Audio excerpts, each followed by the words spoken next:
بسم الله الرحمن الرحيم.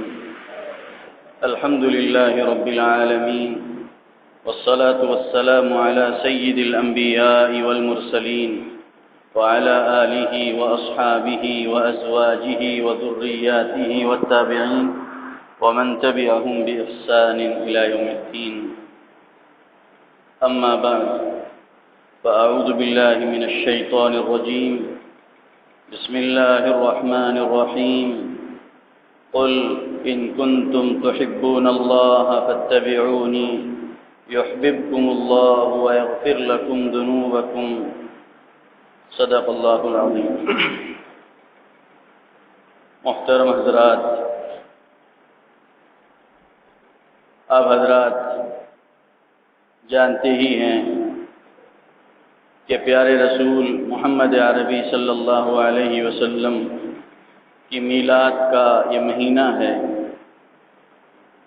اور آپ کی امت کے افراد ہر طرف خوش نظر آ رہے ہیں کہ رسول اللہ صلی اللہ علیہ وسلم کی میلاد کے مہینے سے ہم گزر رہے ہیں. یہ بڑی خوشائن بات ہے کہ رسول اللہ صلی اللہ علیہ وسلم کی میلاد پر ہم خوشی منائیں، اور خوشی منانے والوں نے خوشی منایا. لیکن در حقیقت رسول اکرم صلی اللہ علیہ وسلم سے اپنے تعلق کا اظہار اور رسول اللہ صلی اللہ علیہ وسلم سے اپنی محبت کا اظہار اسی سے ہوگا جس کے ذریعے سے اللہ نے اور اللہ کے رسول علیہ السلام نے اظہار کا اور اس کے ذریعے سے مظاہرے کا ہمیں حکم دیا ہے. اگر کوئی شخص اللہ سے محبت کا دعویٰ کرتا ہے، پوری انسانیت کے لیے اس آیت کے اندر چیلنج ہے. اگر تم دعویٰ کرتے ہو اللہ سے محبت کا، عیسائیوں سے بھی ایک اعلان ہے کہ اگر تمہیں اللہ سے محبت کا دعویٰ ہے، یہودیوں سے بھی یہ کہا جا رہا ہے اگر تمہیں اللہ سے محبت کا دعویٰ ہے. ہر شخص یہی کہہ رہا ہے کہ ہم اللہ کو خوش کرنے کی کوشش کر رہے ہیں. اس دنیا میں مظاہر الگ الگ ہیں، لیکن ان سے صاف کہا جا رہا ہے قل ان کنتم تحبون اللہ فاتبعونی یحببکم اللہ. اگر تم دعویٰ کرتے ہو اللہ سے محبت کا، دنیا انسانیت کے لیے ایک اعلان کیا گیا ہے کہ کوئی کسی بھی دھرم کا ماننے والا ہو، کسی بھی مذہب کا پیروکار ہو، سب کے لیے اس میں اپیل ہے قل ان کنتم تحبون اللہ فاتبعونی. اگر تم اللہ سے محبت کا دعویٰ کرتے ہو تو تم میری پیروی کرو. اسی لیے اللہ کے رسول علیہ السلام کا ارشاد ہے لو کان موسیٰ حیا ما وسعہ الا اتباعی. اگر موسیٰ علیہ السلام جلیل القدر نبی وہ بھی اس وقت زندہ ہوتے تو میری پیروی ان کے لیے لازمی اور ضروری ہوتی، ناگزیر ہوتی اللہ کے رسول علیہ السلام کی پیروی. تو رسول اللہ صلی اللہ علیہ وسلم کی پیروی اور آپ کا اتباع یہی آپ سے حقیقی تعلق کا اظہار ہے، آپ سے حقیقی محبت کا اظہار ہے. اللہ کے رسول علیہ السلام کا صاف اعلان ہے واللہ لا یؤمن احدکم حتی اکون احب الیہ من والدہ وولدہ والناس اجمعین. کوئی شخص مومن نہیں ہو سکتا اس وقت تک جب تک میں اس کا محبوب نہ بن جاؤں. والد سے بڑھ کر میری محبت اس کے دل میں نہ ہو تب تک وہ مومن نہیں ہے. اولاد سے بڑھ کر اللہ کے نبی علیہ السلام کی محبت نہ ہو تب تک وہ مومن نہیں ہے. تمام انسانیت کے مقابلے میں، تمام لوگوں کے مقابلے میں اس کے دل میں رسول اکرم صلی اللہ علیہ وسلم کی محبت جاگزی ہونی چاہیے اور ان کے مقابلے میں بڑھی ہوئی ہونی چاہیے. محبت کیوں کریں ہم رسول اکرم صلی اللہ علیہ وسلم سے؟ سوال پیدا ہوتا ہے۔ النبی اولا بالمؤمنین من انفسہم، اللہ کا ارشاد ہے نبی مومنوں کا خیر خواہ ان کی ذات سے زیادہ ہے۔ نبی ہر مومن کے لیے اس کی ذات سے بڑھ کر قریب اور اس کا زیادہ خیر خواہ ہے۔ اسی لیے قرآن مجید میں ایک جگہ پر ارشاد ہے لَقَدْ مَنَّ اللَّهُ عَلَى الْمُؤْمِنِينَ إِذْ بَعَثَ فِيهِمْ رَسُولًا مِّنْ أَنفُسِهِمْ يَتْلُو عَلَيْهِمْ آيَاتِهِ وَيُزَكِّيهِمْ وَيُعَلِّمُهُمُ الْكِتَابَ وَالْحِكْمَةَ وَإِنْ كَانُوا مِنْ قَبْلُ لَفِي ضَلَالٍ مُبِينٍ۔ اللہ نے احسان کیا ہے مومنوں پر کہ انہی کی ذات سے، انہی کے اندر سے اللہ نے ایک نبی کو، ایک رسول کو مبعوث فرمایا۔ یہ اللہ کا احسان ہے ہم پر، اور اللہ کے احسان کی قدر نہ کی جائے گی اور اس سے اپنی محبت کا اظہار، اپنے تعلق کا اظہار نہیں ہوگا تو پھر اللہ کی نعمتوں کی ناشکری ہوگی۔ لَقَدْ جَاءَكُمْ رَسُولٌ مِّنْ أَنفُسِكُمْ عَزِيزٌ عَلَيْهِ مَا عَنِتُّمْ حَرِيصٌ عَلَيْكُمْ بِالْمُؤْمِنِينَ رَءُوفٌ رَحِيمٌ۔ اللہ کی طرف سے تمہارے پاس تمہارے ہی اندر کا ایک نبی اور رسول آیا، تمہاری تکلیف اور تمہاری مشقت ادنا سے ادنا تکلیف ہی کیوں نہ ہو، وہ اس کے لیے اس پر بار ہوتی ہے، اس پر شاق گزرتی ہے۔ مسلمانوں کی تکلیف عزیز علیہ ما عنتم حریص علیکم، وہ اس کا متمنی ہے اور اس کا خواہش مند ہے کہ انسانیت تمام کے تمام آگ سے محفوظ رہے، مصائب سے محفوظ رہے، دنیا کی پریشانیوں اور دنیا کی تکالیف سے اور آخرت کے عذاب سے محفوظ رہے۔ وہ نبی محمد عربی صلی اللہ علیہ وسلم عزیز علیہ ما عنتم حریص علیکم بالمؤمنین رؤوف الرحیم، مسلمانوں کے ساتھ انتہائی شفقت کرنے والا، انتہائی رحم اور کرم کا معاملہ کرنے والا نبی صلی اللہ علیہ وسلم۔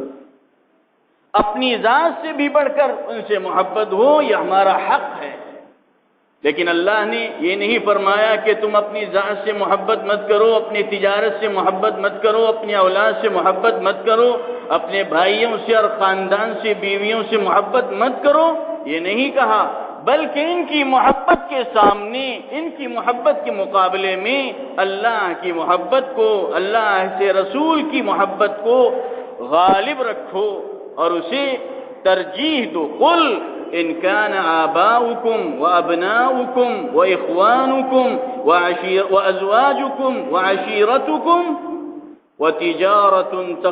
وأموالكم وتجارة تخشون كسادها ومساكن ترضونها أحب إليكم من الله ورسوله وجهاد في سبيله فتربصوا حتى يأتي الله بأمره والله لا يهدي القوم الفاسقين۔ اب اعلان کیجئے اگر تمہارے باپ، تمہارے والدین اور تمہاری اولاد، تمہارے بیٹے اور بیٹیاں اور تمہارے بھائی، تمہاری بیویاں اور تمہارا مال اور تمہاری وہ تجارتیں جن کے سرد پڑنے کا تمہیں اندیشہ لگا رہتا ہے اور تمہارے پسندیدہ مکانات، اگر یہ تمہیں محبوب ہیں اللہ کے مقابلے میں، اللہ کے رسول کے مقابلے میں، راہ خدا میں جہاد کے مقابلے میں، پھر انتظار کرنا اللہ کے عذاب کا۔ فَتَرَبَّصُوا حَتَّى يَأْتِيَ اللَّهُ بِأَمْرِهِ وَاللَّهُ لَا يَهْدِي الْقَوْمَ الْفَاسِقِينَ۔ اور اس طرح کا معاملہ کرنے والے لوگ اللہ کی محبت کو کے مقابلے میں دوسرے کی محبت کو، اللہ کے رسول علیہ السلام کی محبت کے مقابلے میں اولاد کی محبت کو، تجارت کی محبت کو، مال کی محبت کو، مکانات کی محبت کو ترجیح دیتے ہیں، اللہ نے ایسے انسانوں کو فاسق کہا۔ واللہ لا یہدی القوم الفاسقین، اور اللہ تعالیٰ ایسے فاسق انسانوں کی رہنمائی نہیں فرماتا ہے، نہ دنیا میں اور نہ آخرت میں۔ رسول اللہ صلی اللہ علیہ وسلم کی محبت انسان مسلمان کے گوشت پوست میں سرایت کرنی چاہیے، اس وقت تک وہ مومن نہیں ہو سکتا۔ آپ کی ذات کی محبت کیوں ہو؟ انسان کسی اچھی چیز کو دیکھتا ہے، پسند کرتا ہے۔ سب سے حسین اور سب سے جمیل حسن و جمال کا پیکر اللہ کے رسول علیہ السلام ہے۔ ظاہری اعتبار سے بھی باطنی اعتبار سے بھی ایسے انسان سے محبت نہیں کی جائے گی، اور کس سے محبت ہوگی؟ ایک کسی بازار میں کسی چیز کو دیکھتا ہے انسان، کوئی گھڑی پسندیدہ ہے، کوئی گاڑی پسندیدہ ہے، پیسہ رکھتا ہے، اس کی محبت اس کے دل میں آ جاتی ہے، پھر خریدنے پر آمادہ ہو جاتا ہے ظاہری حسن و جمال کی وجہ سے۔ دنیا کے اندر آپ صلی اللہ علیہ وسلم سے زیادہ حسین اور زیادہ خوبصورت انسان پیدا نہیں ہوا ہے۔ لم تلد النساء مثلہ صلی اللہ علیہ وسلم، آپ سے زیادہ حسین اور جمیل انسان اس دنیا میں پیدا نہیں ہوا ہے۔ صحابہ فرماتے ہیں کبھی ہم چاند کو دیکھتے 14ویں کے، اور کبھی آپ صلی اللہ علیہ وسلم کے چہرے مبارک کو دیکھتے، ہمیں فرق کرنا مشکل ہوتا کہ چاند زیادہ روشن ہے یا رسول اکرم صلی اللہ علیہ وسلم کا چہرہ انور سب سے زیادہ تابناک اور روشن ہے۔ آپ صلی اللہ علیہ وسلم کی ظاہری کیفیت، صحابی فرماتے ہیں کہ آپ کے ہاتھوں سے زیادہ نرم نہ کسی ریشم کو ہم نے چھوا ہے اور نہ کسی اور نرم سے نرم چیز کو۔ آپ کے جسم کے پسینے کی خوشبو دنیا کی کسی عطر کی خوشبو کا مقابلہ نہیں کرتی تھی۔ صحابہ آپ صلی اللہ علیہ وسلم کے پسینے کو شیشوں میں اور بوتلوں میں جمع کر کے رکھتے تھے اور فرماتے تھے اس سے زیادہ خوشبودار اور کوئی خوشبودار چیز دنیا میں سونگھی نہیں گئی۔ اور کیا ہو سکتی ہے جس سے محبت کی جائے؟ ایسا جمال، ایسا کمال اور آپ سے زیادہ اچھے اخلاق کا حامل اس دنیا میں کوئی پایا نہیں گیا۔ وَإِنَّكَ لَعَلَىٰ خُلُقٍ عَظِيمٍ، آپ زبردست اخلاق پر فائز ہیں۔ اور کس چیز کی بنیاد پر آپ سے محبت نہ کی جائے؟ کسی انسان کو ہم دیکھتے ہیں پیاس میں ہمیں پانی پلایا اور کسی بھوک کی حالت میں ہمیں کھانا کھلایا، اس کی محبت ہمارے دل میں گھر کر جاتی ہے اور ہم اس انسان کو اپنا محسن قرار دیتے ہیں۔ آپ سے بڑھ کر انسانیت کے لیے محسن اور کوئی نہیں گزرا ہے۔ دنیا پوری جنگ کی بھٹی میں جل رہی تھی، اللہ کے رسول علیہ السلام نے اس دنیا کی انسانیت کو امن کا پیغام دیا اور سمجھایا کہ تم ایک باپ کے بیٹے ہو، ایک باپ کی اولاد ہو، تمہیں مل جل کر محبت کے ساتھ، اخوت کے ساتھ رہنا چاہیے۔ وہ جنگ کا ماحول ختم ہو گیا اور ایک دوسرے کا غمخوار اور ہمدرد انسان بن گیا۔ آپ سے بڑھ کر اور کوئی محسن ہو سکتا ہے اس دنیا میں؟ تو آپ سے محبت نہ کی جائے اور کس انسان سے ہم محبت کریں؟ کس انسان کی محبت اپنے دلوں میں بسائیں؟ آپ کا حق پہنچتا ہے، آپ کو اس کا حق پہنچتا ہے کہ آپ ہی سے محبت کی جائے۔ آپ نے اب تکلیفوں کو برداشت کیا، مصیبتوں کو برداشت کیا تاکہ امت کے افراد اللہ کے عذاب سے بچ کر اللہ کے انعام کے مستحق ہو جائیں۔ اس کے لیے آپ نے مشقتوں کو برداشت کیا۔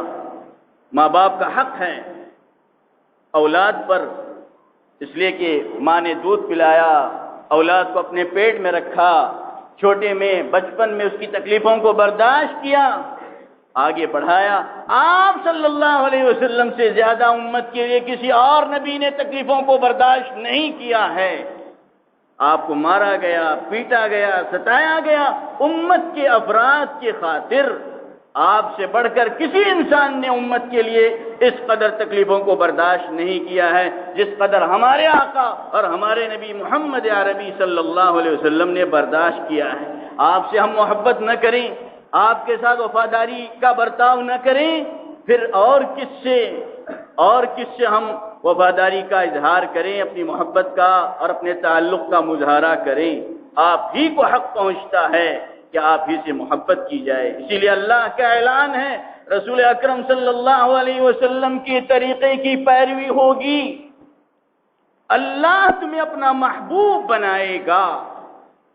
کیا آیت کا انداز دیکھیے، نہیں کہا کہ تم اگر رسول اللہ سے محبت کا اظہار کرتے ہو تو پیروی کرو آپ کی۔ قل ان کنتم تحبون اللہ، اگر تمہیں دعویٰ ہے اللہ سے محبت کا، عیسیٰ علیہ السلام کے ماننے والوں سے کہا جا رہا ہے اگر تمہیں دعویٰ ہے اللہ سے محبت کا، موسیٰ علیہ السلام کے ماننے والے یہودیوں سے کہا جا رہا ہے اگر تمہیں دعویٰ ہے اللہ سے محبت کا، فاتبعونی، میرے اس محبوب کی پیروی کیجئے، پھر اللہ تمہیں محبوب بنائے گا۔ پوری دنیا انسانیت کے لیے پیغام ہے کہ نبی علیہ السلام کے طریقے کو، آپ کے چلن کو چھوڑ کر زندگی گزاری جائے گی، خواہ کتنی ہی ریاضتیں ہوں، کتنے ہی مجاہدے ہوں، کتنی ہی قربانیاں دی جائیں، لیکن اس آدمی کی عبادتیں، ریاضتیں اور اس کے مجاہدے اللہ کے ہاں کوئی معنی نہیں رکھتے ہیں، کیونکہ رسول اللہ صلی اللہ علیہ وسلم کے طریقے کو چھوڑ کر وہ شخص زندگی گزار رہا ہے۔ اسی لیے امام ابن کثیر رحمہ اللہ نے صاف لکھا ہے کہ آیت دلیل ہے، حجت ہے ایسے انسانوں کے لیے جو رسول اللہ صلی اللہ علیہ وسلم سے محبت کا دم بھرتے ہیں اور آپ کے طریقے اور آپ کے اسوے کی پیروی نہیں کرتے ہیں۔ مخصوص دن کے اندر، مخصوص گھڑیوں میں آپ سے محبت کا دم بھرا جائے، آپ سے اپنے تعلق کا اظہار کیا جائے، اس سے کچھ نہیں بننے والا ہے جب تک پوری زندگی کو رسول اللہ صلی اللہ علیہ وسلم کی زندگی کے سانچے میں ڈھالا نہ جائے۔ فاتبعونی یحببکم اللہ، اللہ تمہیں اپنا محبوب بنائے گا اور تمہارے جملہ گناہوں کو معاف کرے گا۔ اسی لیے علماء نے لکھا ہے لیس الشأن ان تحب انما الشأن ان تحب، یہ کوئی بڑی بات نہیں ہے کہ آپ کسی سے محبت کرنے لگیں، یہ ہے اصل بات کہ آپ سے محبت کی جائے، اللہ تمہیں اپنا محبوب بنائے، یہ اصل ہے جس کی وجہ سے چاہنے والا بھی کسی کو چاہتا ہے کہ وہ محبوب بن جائے۔ رسول اللہ صلی اللہ علیہ وسلم کی اطاعت کے بغیر، آپ کی پیروی اور اتباع کے بغیر محبت کا اظہار فضول ہے اور اس کا کوئی اثر زندگی میں اور نہ وہاں کی زندگی، نہ یہاں کی زندگی میں اور نہ وہاں کی زندگی میں کوئی اثر مرتب ہوگا۔ اسی لیے حسن بصری رحمہ اللہ نے فرمایا ہے کہ زعم قوم انہم یحبون اللہ ورسولہ فابتلاہم اللہ بہذہ الآیہ، کچھ لوگوں نے دعویٰ کیا کہ ہم اللہ سے محبت کرتے ہیں، اللہ کے نبی سے محبت کرتے ہیں، تو اللہ نے انہیں آزمایا اس آیت کے ذریعے سے، اتباع رسول ہوگا، آپ کی پیروی ہوگی تو پھر آپ کی محبت کا اظہار بھی اللہ کے یہاں قبول ہوگا۔ اللہ کے رسول علیہ السلام سے آپ کی پیروی اور اتباع کے تعلق سے بھی محبت، اور پھر اپنی ذات سے، ہر چیز سے بڑھ کر آپ کی محبت ہونی چاہیے۔ حضرت ابوبکر صدیق رضی اللہ عنہ، آپ جانتے ہی ہیں، مشہور صحابی، خلیفۃ المسلمین، سب سے پہلے خلیفہ، آپ کو ابتدائی دعوتی دور میں، مکے کے دور میں بہت ستایا گیا۔ آپ نے قریش کے لوگوں کو دین کی دعوت دی، ایک مرتبہ تقریر کے لیے کھڑے ہوئے لوگوں سے کہا اے لوگوں، جاہلیت سے باز آ جاؤ، اللہ کے عذاب سے بچ جاؤ، اللہ کے دین کی پیروی کرو۔ تمام کے تمام لوگ آپ پر ٹوٹ پڑے اور ایسا وار کیا آپ پر کہ آپ کے پورے جسم سے خون بہنے لگا اور سمجھ میں نہیں آیا کہ ناک کا حصہ کس طرف ہے اور آپ کا منہ کس طرف ہے کہ پورا چہرہ خون سے بھر گیا۔ اب اس حالت میں لوگوں نے اٹھایا، آپ کو بے ہوش ہو گئے، ہوش انہوں نے کھو دیا اپنا، لوگوں نے اٹھا کر کے ایک محفوظ جگہ پر لے آیا اور آپ کی ماں بھی وہاں چلی آئی، اس وقت تک کفر پر تھی۔ اب شام، پورا دن بے ہوشی کے عالم میں آپ نے گزارا ہے، اب شام ہوئی، سب سے پہلا بول جو آپ سے نکل رہا ہے ما فعل رسول اللہ صلی اللہ علیہ وسلم، یہ حقیقی محبت۔ رسول اللہ صلی اللہ علیہ وسلم کا کیا حال ہے، لوگوں نے ملامت کیا، آپ کی جان جا رہی ہے اور آپ پر مصیبت ٹوٹ پڑی ہوئی ہے اور آپ اس وقت بھی جس کی وجہ سے آپ پر مصیبت آئی اسی کو یاد کر رہے ہیں۔ لامہ قومہ، اس کی قوم کے آپ کی قوم کے لوگوں نے آپ کو ملامت کی، اور ان کی والدہ نے یہ فرمایا کہ میں آپ محمد کے متعلق کچھ نہیں جانتی ہے، ہمیں اس کی کوئی خبر نہیں۔ پھر ہوا معاملہ کہ ام جمیل نامی ایک عورت مسلمان تھی، اپنی ماں کو ان کے یہاں بھیجا کہ ان سے پوچھاؤ ما فعل رسول اللہ صلی اللہ علیہ وسلم، رسول اللہ صلی اللہ علیہ وسلم کا کیا حال ہے۔ ام جمیل نے سمجھا کہ کافر عورت ہے، اب جاسوسی کے لیے آئی ہوئی ہے، انہوں نے یہ کہا کہ میں نہیں جانتی کہ وہ کہاں ہے۔ پھر یہ کہا کہ میں آپ کے ساتھ آ سکتی ہوں؟ اس نے کہا والدہ حضرت ابوبکر کی کہ چلے آئیے۔ پھر حضرت ابوبکر کے پاس پہنچے، حال دیکھا، اور اس نے کہا ان قوما نالوا منك هذا لقوم فسق، وہ لوگ جنہوں نے آپ کا یہ حال کر رکھا بڑے فاسق اور فاجر لوگ ہیں۔ کچھ نہیں کہا۔ آپ نے پوچھا کہ کہاں ہے رسول اکرم صلی اللہ علیہ وسلم؟ آپ نے اشارہ کیا کہ آپ کی ماں اس وقت کافر ہے، سن رہی ہے۔ انہوں نے کہا کہ یہ آپ کی جاسوسی نہیں کرے گی، بتا دیجئے۔ پھر آپ نے کہا وہ فی دار الارقم، دار الارقم میں موجود ہیں، ایک مکان کا نام۔ آپ نے کہا لا اذوق طعاما ولا اشرب شرابا حتى ارى وجه رسول اللہ صلی اللہ علیہ وسلم۔ بے ہوشی کا دن پورا گزر گیا، نہ کھانے کے لیے کوئی کھانے کی چیز اور نہ پینے کے لیے کوئی پانی میسر آیا۔ آپ نے فرمایا اس وقت تک میں کوئی لقمہ اپنے منہ میں نہیں رکھوں گا اور کوئی گھونٹ اپنے حلق سے اترنے نہیں دوں گا جب تک میں رسول اکرم صلی اللہ علیہ وسلم کے چہرے کا دیدار نہ کروں۔ یہ حقیقی محبت۔ ایک صحابیہ بنو دینار کی ایک عورت غزوہ احد کے موقع پر، ہم سنتے ہیں لیکن احساس نہیں بیدار ہوتا ہے کہ میرے اندر کتنی محبت ہے۔ آپ کے شوہر شہید، آپ کے والد شہید، آپ کے بھائی شہید، لوگ تعزیت کر رہے ہیں، آپ کے شوہر کا انتقال، شہید ہو گئے، آپ کے بھائی شہید ہو گئے، آپ کے باپ شہید ہو گئے، پھر رہی ہے اپنی بے ہوشی کی حالت میں ما فعل رسول اللہ صلی اللہ علیہ وسلم۔ اندازہ لگائی رسول اکرم صلی اللہ علیہ وسلم کا کیا حال ہے۔ اب کسی نے کہا هو كما تحبین بحمد اللہ، وہ آپ کی جیسے چاہتی ہے اللہ کے فضل سے عافیت اور خیریت کے ساتھ ہیں۔ آپ نے کہا ارونی، مجھے رسول اکرم صلی اللہ علیہ وسلم کا پتہ بتائیے، حتی انظر الیہ، میں رسول اکرم صلی اللہ علیہ وسلم کو اپنی آنکھوں سے دیکھوں۔ فاشیر لها الیہ، پھر اشارہ کیا گیا کہ اس طرف رسول اکرم صلی اللہ علیہ وسلم موجود ہیں۔ آپ نے کہا یا رسول اللہ کل مصیبت بعدک جلل، کل مصیبت بعدک جلل، آپ زندہ ہیں پھر تمام مصیبتیں ہیچ ہیں، معمولی ہیں، کوئی اس کا اثر میرے دل پر نہیں ہوگا۔ حضرت سعد بن ربیع رسول اکرم صلی اللہ علیہ وسلم ان کے متعلق پوچھ رہے ہیں کہاں ہے سعد؟ حضرت ابی ابن کعب کو بھیجا میدان جنگ کی طرف، دیکھو سعد زندہ بھی ہیں یا مردہ، شہید ہو چکے ہیں۔ آخری حالت تھی، بس ابھی چل چلاؤ کا وقت تھا۔ ابی ابن کعب پہنچے، سعد بن ربیع نے کہا انا فی الاموات، میں بھی مرنے جا رہا ہوں۔ اس حالت میں فرما رہے ہیں ابلغ یا ابی انی رسول اللہ صلی اللہ علیہ وسلم السلام، اے ابی میری طرف سے رسول اکرم صلی اللہ علیہ وسلم کو سلام پہنچائیے، اور کہہ دیجئے کہ ابی اللہ یہ کہ سعد یہ دعا کرتے ہیں جزاک اللہ عن امتک ما یجزی نبیا عن امتہ، اللہ تمہیں اپنی امت کی طرف سے وہ اچھا بدلہ دے دے جو کسی امت کے نبی کو اللہ دیتا ہے۔ اور فرمایا مسلمانوں کو میرا پیغام سنائیے، رسول اکرم صلی اللہ علیہ وسلم کو کوئی گزند اور کوئی تکلیف نہ پہنچے جب تک تم میں کوئی ایک شخص بھی زندہ رہے۔ یہ پیغام مرتے مرتے سنا گئے تو رسول اکرم صلی اللہ علیہ وسلم تک جب بات پہنچی آپ نے دعا دی رحم اللہ سعدا، اللہ رحم کرے سعد پر، نصح للہ ولرسولہ حیا ومیتا، اللہ کی خیر خواہ، اللہ کے خیر خواہ رہے، اللہ کے نبی کے وہ خیر خواہ رہے، زندگی میں بھی اور موت میں بھی۔ موت کا وقت تھا، اس وقت بھی اللہ کے ساتھ اور اللہ کے نبی کے ساتھ خیر خواہی کا معاملہ رہا۔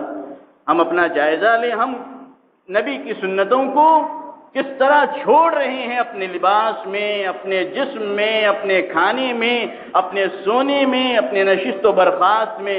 جب تک سنتیں ہماری زندگی میں زندہ نہیں ہوں گی، ہم لاکھ دعویٰ کریں کہ ہم نبی سے محبت کرتے ہیں، دعویٰ جھوٹا دعویٰ ہے۔ کل قبر کے اندر رسول اکرم صلی اللہ علیہ وسلم کو پیش کیا جائے گا، حدیث میں صاف آتا ہے ما تقول فی ھذا الرجل، نبی صلی اللہ علیہ وسلم کو پیش کیا جائے گا قبر میں۔ آج کل سمجھنا کوئی مشکل نہیں، گھر بیٹھے امریکہ سے بات کرنے والے، لندن سے بات کرنے والے انسان کو آپ دیکھ رہے ہوتے ہیں اور ان سے بات کر رہے ہوتے ہیں۔ آج کل کے زمانے میں تو سمجھنا اس کے کوئی دشواری نہیں ہے۔ پوچھا جائے گا کیا کہتے ہو اس شخص کے متعلق، اگر ہم نے نبی کے طریقے کو، نبی کے اسوے کو، نبی کے لباس کو، نبی کی نشست و برخاست کو ہم نے اپنی زندگی میں جگہ دی ہوگی تو پھر کہیں گے ھذا نبینا و رسولنا، یہ تو ہمارے نبی اور رسول ہیں جس کے ہم زندگی میں پیروی کیا کرتے تھے، ورنہ وہاں جواب نہیں بن پڑے گا۔ اللہ ہمیں ہماری حفاظت فرمائے اور نبی کی صحیح اتباع اور آپ کی محبت ہمیں نصیب کرے۔ وآخر دعوانا ان الحمد للہ رب العالمین۔